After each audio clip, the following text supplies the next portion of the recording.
ঘন্টার পর ঘন্টা দাঁড়িয়ে অপেক্ষা করছি, তারপরও একটা যাত্রী পাচ্ছি এই যে না। ভাই, গুলশান যাবেন? হ্যাঁ যাবো তো, বসেন। একটু দ্রুত যেতে হবে, আমার খুব ইম্পর্টেন্ট মিটিং আছে, পারবেন? ইনশাল্লাহ ভাই, চেষ্টা করবো দ্রুত যাওয়ার। না এটা পড়েন।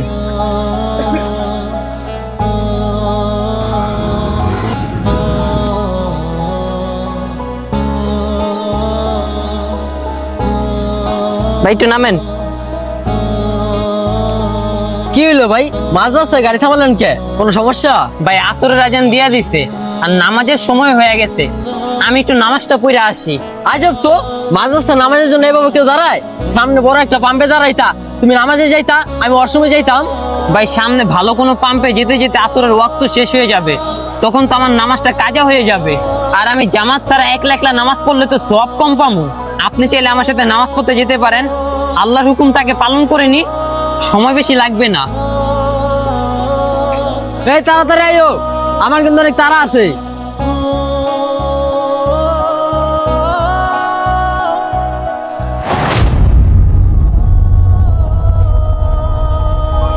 কি নিয়ে ভিতরে যে কি মজা পাইলা? ভিতরে কি মধু নাকি? আর ভিতরে কে এমন আছে যে তোমার বাইরে দিতেছে না?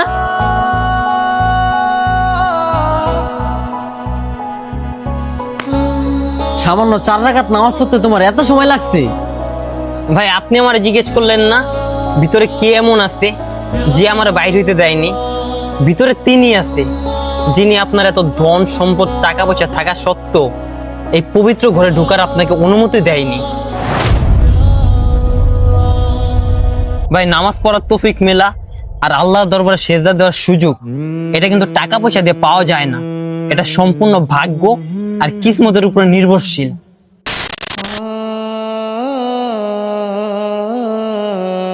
আল্লাহ যাকে ভালোবাসেন একমাত্র তাকে ডেকে এনে তার ঘরে সেজদা দেওয়ার তৌফিক দান করে। ভাই কোটি কোটি টাকা থাকা সত্ত্বেও আল্লাহর ঘরে মেহমান হওয়া যায় না, যদিও কিসমতে লেখা না থাকে।